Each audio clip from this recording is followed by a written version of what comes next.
조갑제 TV 시청자 여러분 안녕하십니까? 9월 16일 오전 8시입니다. 저는 지금 봉화군에 와 있습니다. 봉화군 석포면 해발 800m 반야 동네라는 데 와 있습니다. 우리나라에서 가장 깨끗한 환경입니다. 여기는 인공시설이 전혀 없습니다. 이틀 전에 제가 부산에 가서 강연을 했더니 저희 강연을 들으러 오신 아주머니 한 분께서 간밤에는 잠을 잘 잤다고 했습니다. 무슨 소리냐 하면은 홍성환 경감이라는 분이 경찰청 앞에서 1인 시위를 하면서 폭력과 타협한 경찰청 지도부를 비판하는 행동을 하는 걸 보고 아, 이런 공문이 있으니까 대한민국이 자유를 지키겠구나, 이런 용감한 사람이 있구나 하는 안도감을 가지고 그날 밤은 잘 잤다고 저에게 이야기를 했습니다. 최근 일주일 사이에 있었던 가장 의미 있는 사건이 바로 홍성환 경감의 정복 차림의 1인 시위입니다. 그분이 말한 핵심은 정권 눈치 보지 말고 경찰은 법대로 해야 한다. 좌든 우든 법을 어기면은 경찰 공권력을 행사해야 한다. 왜 세월호 추모 집회가 폭력이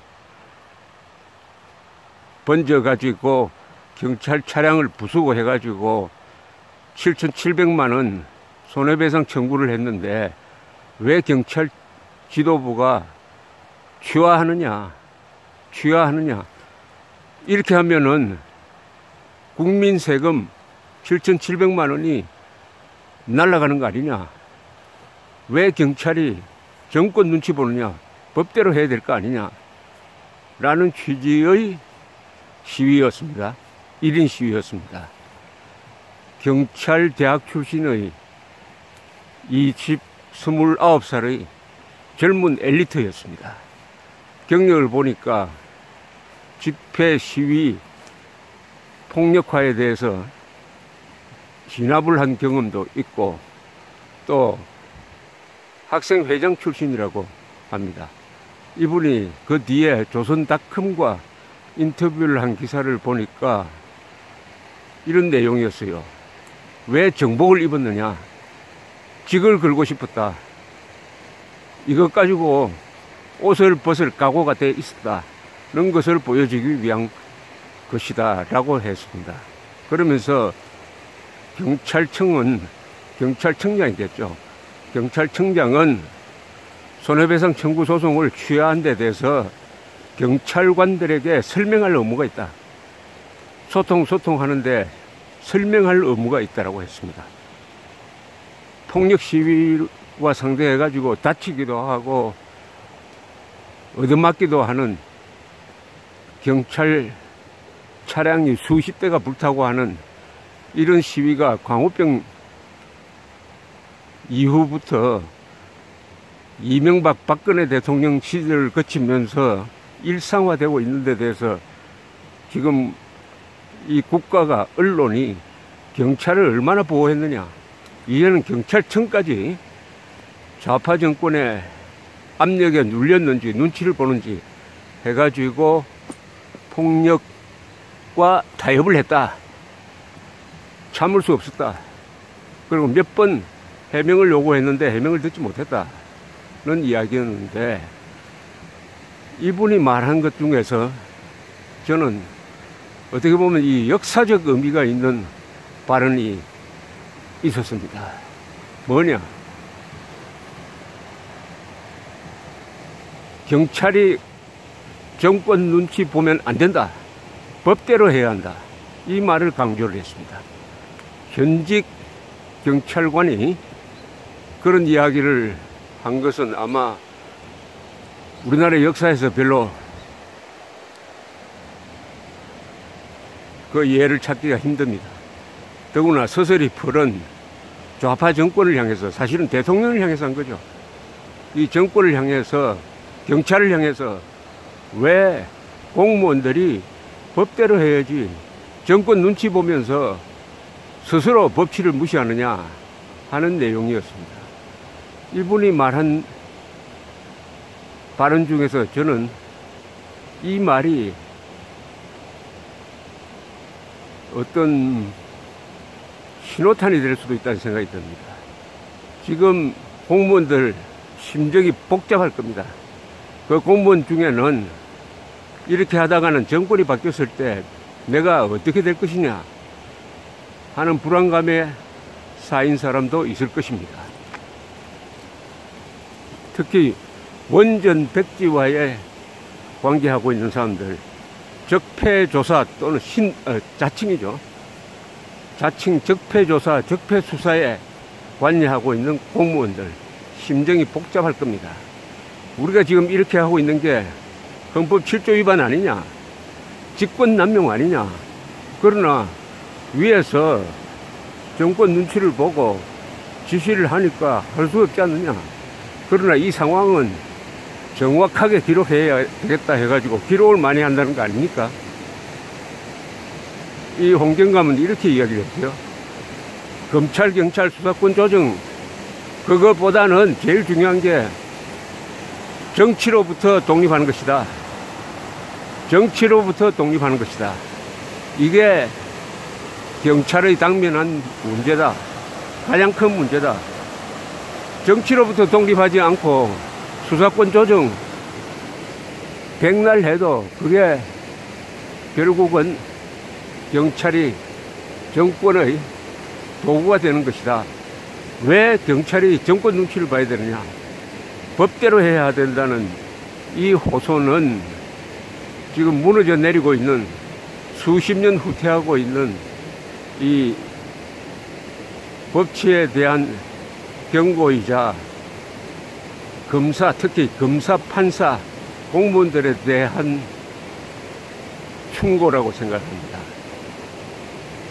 헌법 7조는 공무원은 국민 전체에 대한 봉사자이며 정치적으로 중립한다고 되어 있습니다.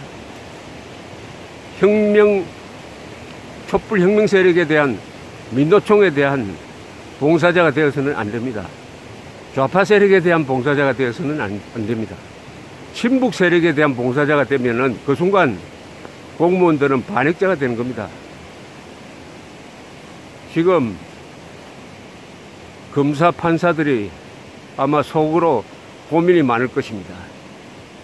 울분이 쌓여가고 있지만 어느 한 사람 공개적으로 발언하지 않습니다. 아니, 익명으로도 제대로 된 주장을 하지 않고 있으니까 그 머리 좋은 사람들이 법률 기술자로 전락을 해가지고 인권을 무시하고 과학도 무시하고 헌법도 무시하고 원전 백지화에서 드러났듯이 적법 절차를 모조리 무시하고 국민 경제와 국가 이익을 훼손하는, 특히 안보부서에 근무하는 사람들, 국정원, 그리고 국방부 또는 검사들, 이런 사람들이 지금 정권 눈치를 보다가 국민과 국가를, 그리고 법치를 무너뜨리는 일을 하고 있습니다. 제가 선진국 연구를 좀 하고 있는데, 선진국 한마디로 말하면 법치국가입니다. 법치국가. 법치가 정착되지 못한 상태에서 아무리 부를 쌓아 올려도 법이 무너지면은 사라지게 되어 있습니다. 바로 세계 5대 부자 나라였다가 여러 번 지금 국가 부도 사태로 가고 있는 아르헨티나입니다. 베네수엘라입니다. 법치 위에 세워지지 않는 국가 부나 안보는 무너지게 되어 있습니다. 지금 대한민국이 막강한 경제적 부와 군사력을 갖고 있지만은 법치가 권력 눈치를 보니까 잘못하다가는 김정은 밑으로 들어가게 생겼습니다. 이것은 법 집행하는 공무원들이 헌법 7조를 위반하고 있기 때문입니다. 홍경감의 거듭된 이야기, 경찰은 정권 눈치를 보면 안 된다.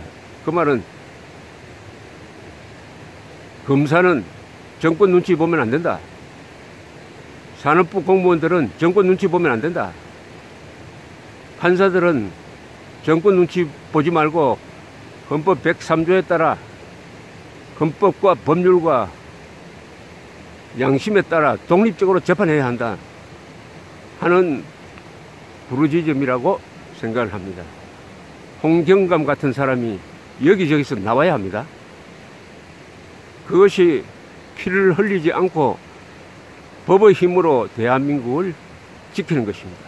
지금 이 상태로 가면은 자유민주주의가 무너지는 것을 법률 기술자들이 앞장서서 진행하고 형식적으로는 합헌적으로 대한민국의 자유민주주의 시장경제 그리고 법치 언론 자유가 훼손될 수가 있습니다. 법치 기술자가 법치 무너뜨리는데 앞장서야 되겠습니까? 홍경감 같은 사람이 검찰에서도 판사들 사이에서도 그리고 공무원들 사이에서도 나와야 합니다. 또 이런 법치 수호 활동에 대해서 국민들이 적극적으로 박수를 보내야 됩니다. 그 동료들도 이런 사람들을 지켜줘야 합니다. 그러면 힘이 생깁니다. 결국 여론입니다. 여론. 저는 경찰청이 그리고 경찰 공무원들이 홍성환 경감의 의로운 행동을 어떻게 대하느냐 하는 것을 지켜볼 생각입니다. 요 며칠 사이에 저도 잠을 잘 잤습니다. 그래서 이 싱그러운 이 자연, 산림 녹화가 된 잘된 이런 나라를 민족 반역 집단에 넘겨주는 그런 우를 공무원들이 법 집행자들이 범하지 않으려면은 정권 눈치를 보지 마라 하는 홍경감의 말을 가슴에 새겨야 하겠습니다. 감사합니다.